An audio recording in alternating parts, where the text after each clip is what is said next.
అడుగు అడుగున ధనదాహం అధికారంపై అధిక మోహం వ్యసనాలపై తగని వ్యామోహం అడుగు అడుగున ధనదాహం అధికారంపై అధిక మోహం వ్యసనాలపై తగని వ్యామోహం ఆధునిక సమాజమేవో ఆటవిక సమూహం స్వార్థపరుల సందోహంలో ధర్మం ఉనికేవో సందేహం మనసున్న మనిషికి ప్రతి నిమిషం ఎదురయ్యేను ఓ పద్మవ్యూహం పద్మవ్యూహం పద్మవ్యూహం అడుగు అడుగున ధనదాహం అధికారంపై అధిక మోహం వ్యసనాలపై తగని వ్యామోహం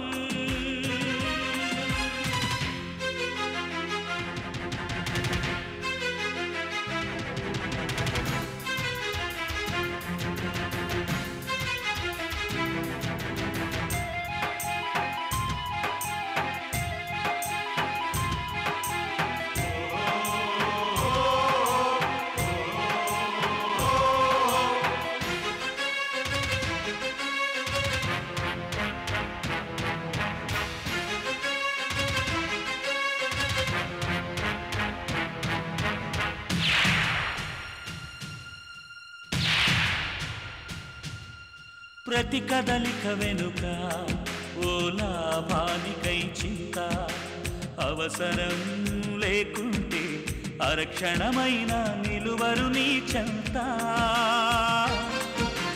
ప్రతి కదలిక వెనుక ఓ లాభానికై చింత అవసరం లేకుంటే అరక్షణమైన నిలువరు నీ చెంత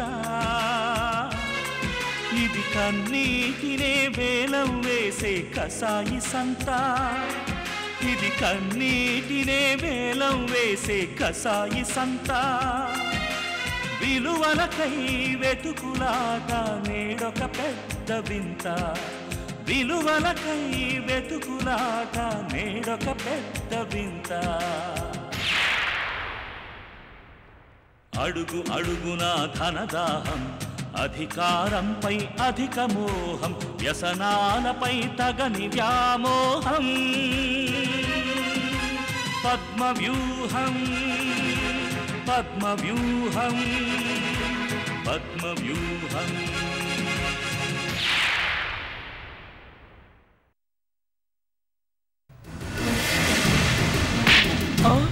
సార్ నిన్ను ముక్కలు ముక్కలుగా నరికిన పాపం లేదురా నేనేం చేశాను సార్ అసలు సంగతి చెప్పకుండా నన్ను కొట్టడం తిట్టడం అన్యాయం సార్ ఎక్కడరా మూర్తి ఎక్కడ ఏమో తెలియదు సార్ నేను ఇంటికి వచ్చేసరికి వాడు లేడు ఇడియట్ తప్పించుకున్నాడన్నమాట అయినా ఎక్కడికి పారిపోతాడులే దొరకకుండా పోడు ఏంటి సార్ అసలు ఏమైంది ఏమైందని మెల్లిగా అడుగుతావేంటి అసలు ఏమైందో తెలుసా చెప్పండి సార్ ఏమైంది ఆ మూర్తిగాడు లేడు ఉన్నాడు వాడేం చేస్తాడో తెలుసా ఏం చేశాడు నీకు వాడికి చెడినట్టుంది నేనే శివని చంపించానని ఆ పని నీకు కాంట్రాక్ట్ ఇస్తే శివని చంపడానికి నువ్వు ప్లాన్ చేసావని అమ్మో ఆఖరికి ఎలాగైతేనే మనము శివని చంపామని ఆ మూర్తిగాడు ఎవరికి చెప్పాడో తెలుసా ఎవరికి చెప్పాడు వర్ధన్కి చెప్పాడు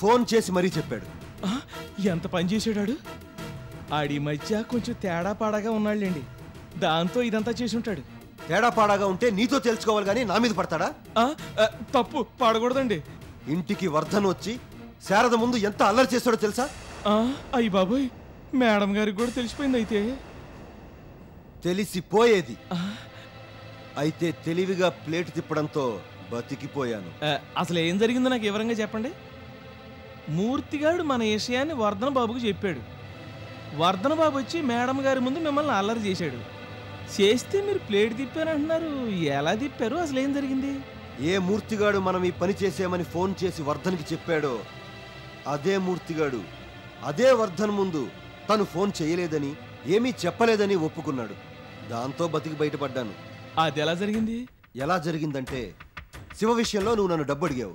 అడిగాను. నేను గంటలో మీ ఇంటికి వచ్చి మాట్లాడతా అన్నాను. అన్నారు. నేనప్పుడు మీ ఇంటికి వచ్చాను. నేను వచ్చేసరికి వర్ధన్కి ఆ మూర్తిగాడు శివ సంగతి ఫోన్లో చెప్తున్నాడు. నేనంతా విన్నాను. ఆ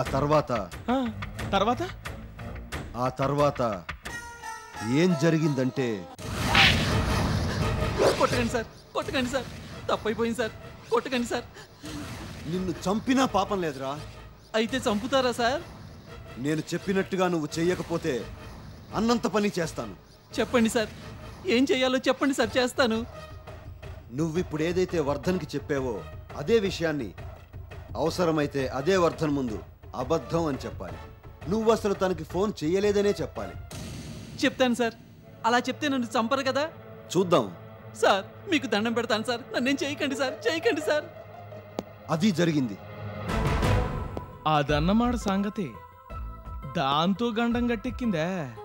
ప్రస్తుతానికైతే గట్టెక్కింది, కానీ ఎందుకైనా మంచిది ఆ మూర్తిగాని ఓ కంట కనిపెట్టుండు. కనిపెట్టడం ఏంటి సార్? చూడండి, ఆడి పని పడతాను. ఇంకెక్కడ వాడిలా వాక్కుండా ఆడి సంగతి నేను చూసుకుంటానుగా. అదేదో తొందరగా చూడు. Okay sir. ఒరే మూర్తి. Hello hello. చెప్పు వర్ధన్. ఇప్పుడు క్లియర్గా వినిపిస్తోందా? వినిపిస్తోంది వర్ధన్. ముందు అసలు సంగతి చెప్పు. సారే శివని చంపించారంటే అమ్మేమంది? అదే నీకిందాక చెప్పిందే. ఆఖరికి నాకు దండం పెట్టి ఇంట్లోంచి పొమ్మన్నారు. అమ్మ సంగతి సరే, మూర్తి ఎందుకు ప్లేట్ ఫిరాయించాడంటావు? అదే నాకు అర్థం కావట్లేదు. అసలు నేను వాడి మాటలు నమ్మే అంకుల్ మీదకి వెళ్ళాను. వెళ్ళినందుకు ఇదిగో ఇంత గొడవ జరిగింది. నిప్పు లేందే పొగ రాదంటారు. అలాగే ఏ అనుమానాలు లేందే మూర్తి ఎందుకు చెప్తాడు? చెప్పాడంటే అందులో ఎంతో కొంత నిజం ఉండి తీరాలి. ఉండే ఉంటుంది, లేదనను. కానీ ఇప్పుడు ఈ గొడవ నీ వరకు వస్తుందేమో. మీ అమ్మ నేను వాళ్ళింటికి పిలవడం కానీ, లేదంటే తనే మీ ఇంటికి రావడం కానీ జరిగి తప్పంతా నాదే అంటే నువ్వేమంటావు? నిన్నో మాట అని చూడని, అప్పుడు తెలుస్తుంది నా తడాకా. సర్లే, ఉంటాను. ఓకే. మీ సార్ని పట్టుకొని వర్ధన్ ఎన్ని మాటలన్నాడో తెలుసా? ఏమన్నాడు? శివని చంపించింది మీ సారేనట. చంపడానికి నారాయణకి కాంట్రాక్ట్ ఇచ్చారట. ఇవన్నీ మూర్తి చెప్పాడంటూ ఇంటికొచ్చి ఆయన మీద తెగ రెచ్చిపోయాడు. అందులో ఎంతో కొంత నిజం లేదంటావా అమ్మా? ఎందులోనే? శివని సార్ చంపించారనటంలో. గౌరీ, ఊరుకోమ్మా. నువ్వెంతగా గొంతు చించుకున్నా నిజం నిజమే. ఇంకా నయం, శివని సారే చంపించాడన్నాడు వర్ధన్. అదే నీ కొడుకు ఆదర్శ్ అయితే శివని సారే చంపారన్నాడు. నోర్ముయ్యే. మీ అందరికీ ఆయన మీద ఎందుకింత కసి కోపమే? ఆయన మీకేం అన్యాయం చేశారు? చెయ్యలేదని నువ్వెలా అనుకుంటున్నావు? శివకు అన్యాయం జరిగితే మాకు జరిగినట్టు కాదా? శివకేం చేశారే అన్యాయం? ఇంకా ఏం చెయ్యాలి? మొత్తానికి మనిషినే లేకుండా చేశారు. చాలదా? అంటే అంటే నువ్వు కూడా? నమ్ముతున్నాను. పని కట్టుకుని సార్ మీద మూర్తి ఎందుకు చెప్తాడు? చెప్పాడు అంటే అందులో అంతో ఇంతో నిజం ఉండి తీరాలి. పిచ్చెక్కిందేవే నీకు? నాకేం పిచ్చెక్కలేదు. నేను బాగానే ఉన్నాను. అనకూడదు కానీ ఎక్కింది నీకు. లేకపోతే సార్ చెప్పిందంతా గుడ్డిగా నమ్మి వర్ధన్ని ఇంట్లోంచి పొమ్మంటావా? పొమ్మంటది కాదే, ఇంకొక క్షణం ఇంట్లో ఉంటే చెప్పు తెగేది. మగాడని కూడా చూడకుండా కొడతావా? ఎందుకు కొట్టను? నా మొగుడిని నానా మాటలు అంటే నేను ఊరుకుంటానా? ఇప్పుడు అదే మాట నేనంటే? ఏంటి నువ్వు మాట్లాడేది? అవునమ్మా, నీకు వర్ధన్ పరాయివాడు కావచ్చు, కానీ నాకు వర్ధన్ కాబోయే మొగుడు. నా మొగుడిని పట్టుకుని నువ్వు నానా మాటలంటే నేను ఊరుకుంటానా? ఊరుకోకపోతే ఊరేసుకోవే. ఆ పని నువ్వు చేస్తే మంచిది. గౌరీ, వద్దమ్మా, మరీ ఇంత కోపం పనికిరాదు. ఏ చనువు తీసుకుని నా మీద ఇంతలా రెచ్చిపోతున్నావు? గౌరీ, చాలు చాలు. నా ఇంటికొచ్చి నా మీదే నువ్వు రెచ్చిపోతున్నావంటే నిన్నేమనాలి?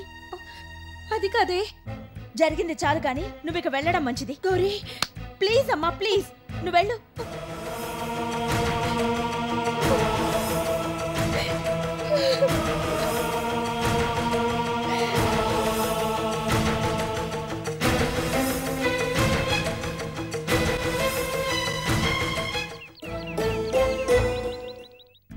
ఏంటేంటి ఆంటీ మీ ఇంటికి వచ్చారా? అవును వర్ధన్, అమ్మ మా ఇంటికి వచ్చింది. నువ్వన్నట్టుగానే తప్పంతా నీది అన్నట్టుగా మాట్లాడింది. నువ్వేమన్నావు? ఏమంటాను? నీది తప్పంటే నేను ఒప్పుకుంటానా? ఒప్పుకోలేదు. పైగా నిన్నెలా అయితే వాళ్ళింట్లోంచి అమ్మ వెళ్ళిపోమ్మందో అలాగే నేను కూడా అమ్మని మా ఇంట్లోంచి వెళ్ళిపోమన్నాను. తప్పు చేసావేమో గౌరీ. నేనేం తప్పు చేయలేదు.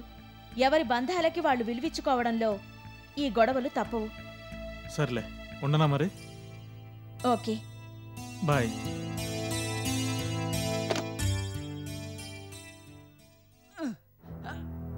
అన్యాయం సార్, ఇది చాలా అన్యాయం సార్.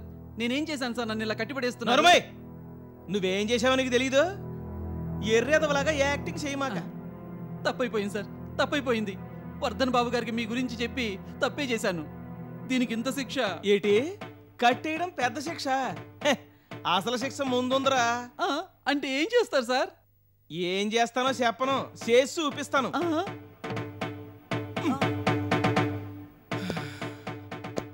అమ్మయ్యా, కట్టడం చాలా కష్టం మూర్తి. అవును సార్. ధర్మయ్య, ఈ యాదవనోరేసుకునే ఎక్కడ పడితే అక్కడ తెగ వాగుతున్నావు. ఈసారి వాగేవనుకో నాలిక ఉండదు, కట్ చేసేస్తాను. అయ్యి బాబోయ్. నర్మయ్, నోరు మూసుకుని పడుండు.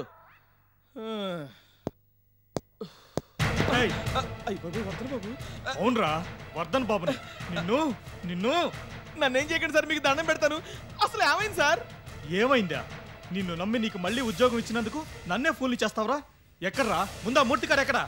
ఇప్పుడు ఆడేందుకు సార్? కావాలి, వాడిని పట్టుకుని 4 దులిపితే నీ సంగతి, ఆ కృష్ణేశ్వర సంగతి బయటపడుతుంది. అదే అసలు సంగతి. ఆ మూర్తిగాడి మాటలు మీరు పట్టించుకుంటున్నారా? ఆడి మాటలు మీరు పట్టించుకోకండి బాబు. ఏ, ఎందుకు పట్టించుకోకూడదు? ఎందుకంటే ఆ మూర్తిగాడి 20 లక్షలు ఈ మధ్యన దొంగ నోట్ల వ్యాపారంలో గల్లంత అయిపోయినాయండి. దాంతో అడిగి పిచ్చెక్కిపోయింది. పిచ్చెక్కి ఏటేటో తెగ వాగేస్తున్నాడు. ఆ వాగుడుతోనే ఈ గొడవలన్నీ. అందుకే అన్ని కట్టి పడేశాను బాబు. కావాలంటే మీరే వచ్చి చూడండి. రండి. పద.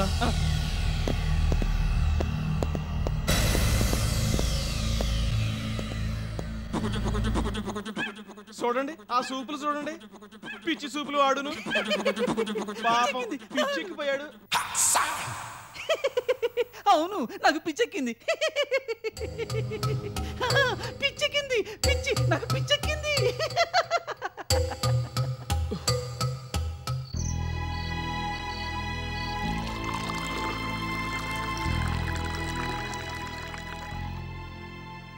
అసలు నువ్వు గౌరీ దగ్గరికి ఎందుకు వెళ్ళావు?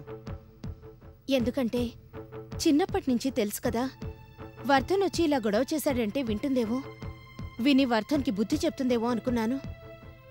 తీరా చూస్తే తనే బుద్ధి తక్కువగా మాట్లాడింది. ఇంతకీ ఏమంది? నాకు పిచ్చెక్కిందట. చెప్పు తీసుకుని నన్ను కొడతానంది. నన్ను రేసుకోమంది.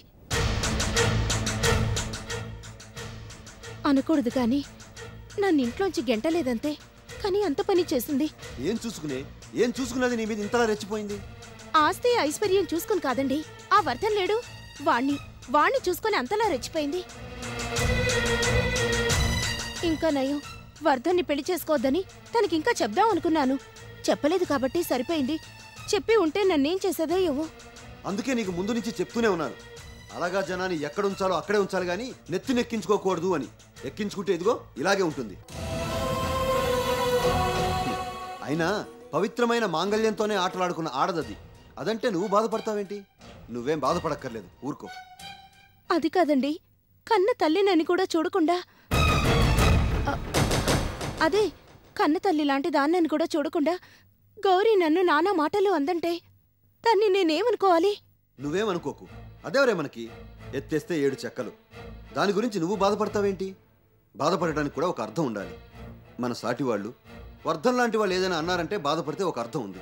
అంతేకాని ఆ అలగా పిల్ల అనటం, నువ్వు బాధపడటం నాకేం బాగాలేదు. అది కాదండి. ఇక ఆపు ఆ వెధవగోల. దాని గురించి దేనికి గాని, వర్ధన్ ఎందుకు నా మీద ఇలా బురద చల్లడానికి ప్రయత్నించాడో నాకు అర్థం కావడం లేదు. అదే నాకు అంతు చిక్కకుండా ఉంది. ఏదేమైనా ఈ గొడవలు ఇవన్నీ అసహ్యంగా ఉన్నాయండి, చాలా అసహ్యంగా ఉన్నాయి. ఏం చేస్తాం, కర్మ. అలానే సరిపెట్టుకోవాలి. అన్నం పెట్టు. పెడుతున్నాను.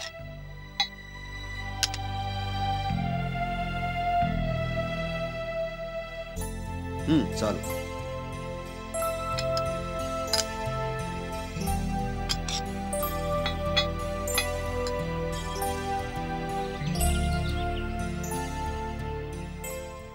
ఊరుకో తాత, గౌరవం అలాంటిది కాదు. ఆ సీతమ్మ గారు ఏదో అన్నారని మనము అంటామా? సస తప్పు. తప్పే, కానీ మరి గౌరమ్మ నడత అలాగే ఉంది. అవతల సంటి బాబుని కట్టుకొని యువతల వర్ధన్ బాబుతో తిరుగుతోంది. అదే ఫ్రెండ్షిప్ అంటే. ఫ్రెండ్షిప్ అని తను చెప్పింది కదా. ఆ గొప్ప ఫ్రెండ్షిప్పే 10 మంది చేత 10 రకాలుగా అనిపించుకుంటోంది. సర్లే, ఇప్పుడు అవన్నీ ఎందుకు కానీ నేను వెళ్తున్నా, పని చూసుకోవాలి. సరే వెళ్ళరా.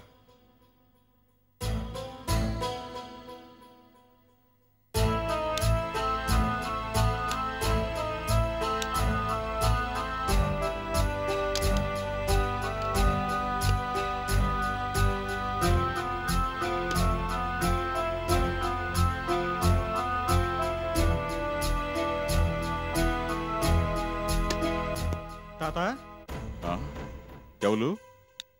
తాత నేను. మీరా బాబు? మళ్ళీ మీరు ఎందుకు వచ్చినారు? వెళ్ళరండి బాబు, వెళ్ళరండి. అది కాదు తాత. వద్దు బాబు, వద్దు. మీరు నాకేదో చెప్పాలని చూడకండి.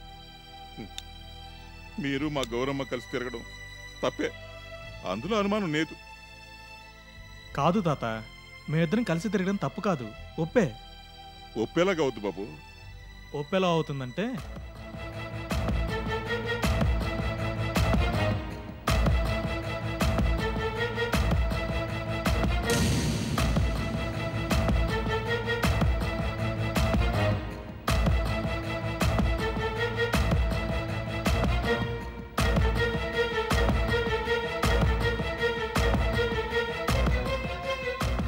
అది తాత సంగతి. చంటి గౌరీలది దొంగ పెళ్లి కావడంతో కాబోయే భార్యాభర్తలుగా నేను గౌరీ తిరగడంలో తప్పులేదు. మరి ఈ ముక్క నాకు అప్పుడు ఎందుకు చెప్పలేదు? నువ్వు చెప్పనిస్తేనా? నిజమే, నానెక్కడ చెప్పనిచ్చాను? గోలగోల అయిపోయినది ఆ రోజు. అది సరే గాని తాత, అసలు సంగతి ఏంటంటే. ఏటి బాబు? శివ బతుకున్నాడని నువ్వు అంటున్నావు కదా, ఎలా అంటున్నావు? రుజువేంటి? రుజువులు సాక్ష్యాలు నన్ను చూపించలేదు, కానీ ఆడు బతికే ఉన్నాడు బాబు, బతికే ఉన్నాడు. అదే ఎలా? ఎలా అంటే నా మనసు చెప్తోంది అంతే, అంతకన్నా ఇంకేంటి నేను చెప్పలేను. సరే అయితే.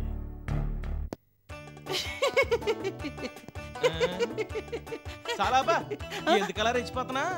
అవసరమేమోనని. అబ్బా, ఇప్పుడేం లేదులే.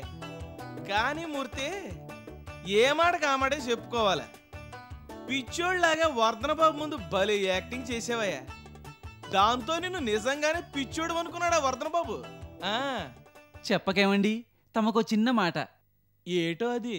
మీతో నాకు పరిచయం కాకముందు నేను స్టేజీ ఆర్టిస్టుని సార్. నాటకాలు అవి వేసేవాణ్ణి. అది సంగతి. అందుకే పిచ్చోడు యాక్టింగ్ అలా అచ్చుకు తీసావు. ఏదో తమరి దయ. సర్లే, ముందు భోజనం.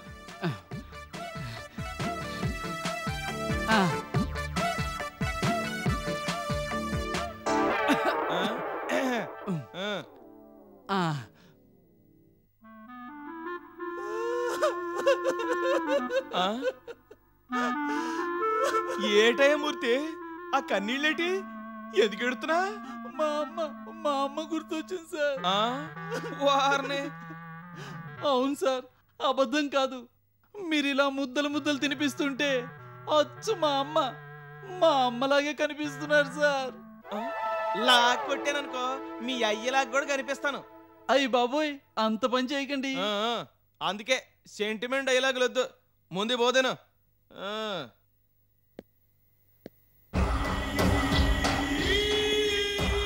పెట్టు, బాగా తినబెట్టు, బాగా వాగుతాడు. అయ్య బాబాయ్, మీరెప్పుడు వచ్చారు? ఇప్పుడే కానీ వీణ్ణేం చేద్దాం నారాయణ? ఏం చేద్దామన్నది మీరే చెప్పాలండి. మీకోసమే ఈయన కట్టి పడేశాను. చంపేయ్ ఈడియట్ని. బాబోయ్, లేకపోతే నోటికి ఎంతొస్తే అంత వాగుతావా? కోసేయ్ నారాయణ, ముందా నాలుగు కోసేయ్. బాబోయ్ వద్దండి. చెప్పు, మళ్ళీ ఎప్పుడు నిన్న కూసినట్టుగా పిచ్చి పిచ్చి కూతలు కుయ్యవు కదా? కుయ్యను సార్. ఒకవేళ మళ్ళీ కూస్తే అప్పుడు నాలుగు కోసేయండి. అలా రా దారికి. చెప్తున్నాను, జాగ్రత్తగా విను. ఈసారి నా మీద కానీ నారాయణ మీద కానీ మళ్ళీ పిచ్చి పిచ్చి కూతలు కూసావనుకో, నాలుక కాదు, టోటల్ బాడీనే ముక్కలు ముక్కలుగా నరికేస్తాను. ఓకే సార్, అమ్మతోడు మళ్ళీ ఎప్పుడు ఇలాంటి పనులు చేయను సార్. చేయనంటున్నాడు కదా, బుద్ధి వచ్చినట్టుంది. కట్లు విప్పి ఇంటికి పంపించు. Okay sir. Thank you sir. అమ్మగారు, సీతమ్మ గారు,